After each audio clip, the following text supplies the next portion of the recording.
thank you, first of all, for the warm welcome. Dr. West and I were here earlier today for those who were around.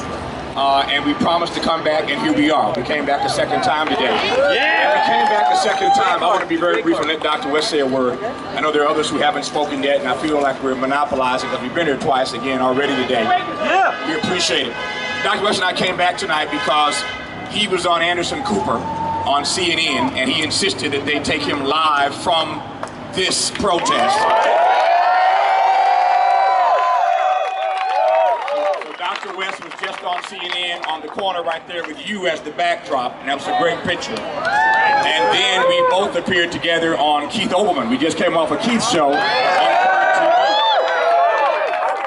And so we're doing everything we can to try to get this message out. I believe as a member of the media on public television, especially on public television and public radio, it is my mission. It's my mandate, it's my calling, my vocation, my purpose to try to get Americans who don't get this to re-examine the assumptions they hold. My job is to try to help them to expand their inventory of ideas. My job on public TV and public radio is to try to get them to look at this country and the crisis of this country through a different prism. That's the job that I try to do every day on public TV and public radio. So I'm always honored to be a part of a struggle that's trying to get America to wrestle with its own demons, wrestle with its own challenges, its own crises. I wanted to share with you, when Dr. West and I appeared on Keith's show just a moment ago on current television, one of the questions that he asked us, because this critique is moving around the country, that this movement is 99% white. Exactly. And Dr. West and I just pushed back on that lie on national television. This is multicultural, this is multiracial, this is multi-ethnic. This protest is a microcosm of this city, and it's a microcosm of this country. That's what this protest is all about.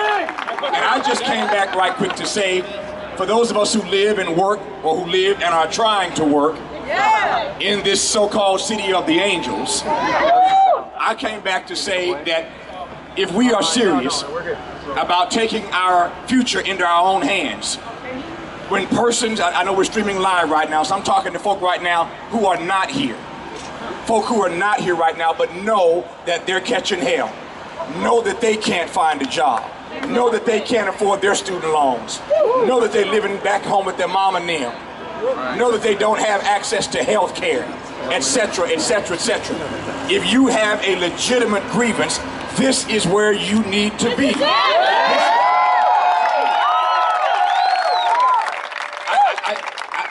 I said to Keith when Keith asked whether or not there was a problem with the fact that the movement at the moment doesn't have a cohesive or coherent message, that there isn't a laundry list of demands.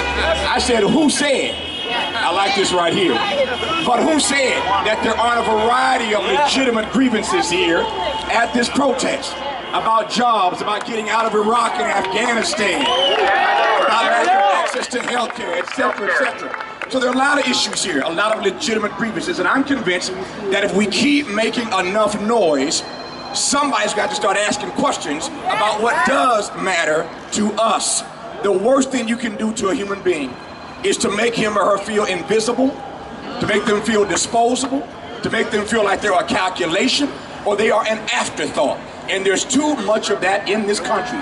The humanity of too many people is being contested every day. What we are fighting against is the contestation of the humanity of too many Americans of all races, colors, creeds, etc. So I came back tonight to talk to CNN and to talk to Keith and of course my own show on PBS and on NPR and PRI, but to try to raise your voice through the voice and the platform that I have about how significant and how necessary this is. So I celebrate your courage, I celebrate your conviction, I celebrate your commitment, I celebrate your character for being out here. And for all those watching on this live stream right now, this is the place you need to be. Our voices have to be heard. Our grievances have to be raised.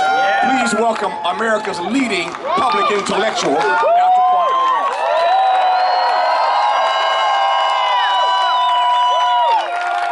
Tavis Smiley, Tavis Smiley, Tavis Smiley. Oh, yeah. What a beautiful, beautiful thing it is. And I'm telling you, there's such a sweet spirit here in Los Angeles because you have consecrated this space by bearing witness to justice. It's a beautiful, beautiful thing. We want to be very clear. When we talk about corporate greed, we say that in the name of our love for poor people, our love for working people, our love for all of those who are catching hell. Don't let anybody say this movement is about hating people. We hate injustice and we love people, especially those who are catching hell. And when we talk about corporate greed, we draw the connection between the corporate greed, not just on Wall Street, that has been involved in criminal behavior in the form of market manipulation and insider trading and fraudulent behavior and predatory lending, but also the corporate greed in the prison industrial complex. Oh yeah! We've got a broad vision. We've got brothers right now on strike, on lockdown, been on solitary confinement for 20-some years. That takes courage. Why? Because we're concerned about the humanity of each and every person. We don't care what color, what culture, what civilization, what gender, or what sexual orientation, or what religion or non-religion we have. Oh yeah. We're concerned about the corporate greed and the corporate media complex. With the weapons of mass distraction to try to cultivate addiction and self-medication and narcissism, so we're not concerned about public interest and common good. Thank you. So when we talk about corporate greed, we don't have the demands like we got one or two demands with all of the creative voices here. No, we got a cacophony of voices. Ellington orchestra. Where everybody got all the different voices, and Duke is not conducting, he just got one voice among others, but he's on the piano doing his thing. Yeah. That's democracy in action at the symbolic point. This is democracy in action on the ground. Don't let anybody tell you that somehow we just a shadow of the Tea Party movement. No way! No way! Yes, we're concerned about individual liberty, but we're concerned about social justice. We want democratic accountability of the 1% who own 40% of the wealth and get 25% of the income. The 1% that has got 83% of all the income growth in the last 25 years, and the 10% that got 100% of the income growth, which means what? 40% of our children of all colors living in or near poverty. That is a national disgrace. It's a real abomination. Our working people and the vicious attack on our trade unions, public unions as well as private, as if they have been the source of the financial catastrophe as opposed to what was going on Wall Street. Let's just tell America the truth. Let's tell America the truth. And the condition of truth is always to allow suffering to speak. Suffering from wherever it comes. We are an inclusive group. Tea Party brothers and sisters look like the audience for Lawrence Welk in the national stage.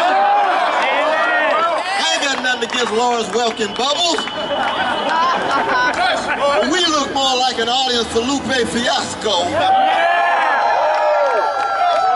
Or we look more like an audience for Carole King and James Taylor. Or we look more like an audience for Prince. That's the kind of audience we got. Yes, we cut it against the grain, but it's our common humanity. So yes, we are open to prophetic Mormon brothers and sisters if they believe that corporate greed ought to be eliminated. Give the prophetic Mormon brothers and sisters a hand right now if they want to come here and join the movement. We're here for the some agnostic and atheistic brothers and sisters. Come and join the movement. Even for prophetic black Baptists like myself. That's why I'm here too. And I saw a picture of Brother Martin Luther King Jr. Put it back up again. Show Brother Martin. Where's Brother Martin? Somebody put Brother Martin's picture up. That's part of our legacy too. For our prophetic Jewish brothers and sisters, come and fight corporate greed. This is part of the movement. Our Muslim brothers and sisters, come join the movement. Buddhist brothers and sisters, come join the movement. We cut against the grain. So don't let anybody tell you that we just a shadow of a Tea Party movement. No way. Not only that, but we are international because corporate greed cuts across national boundaries.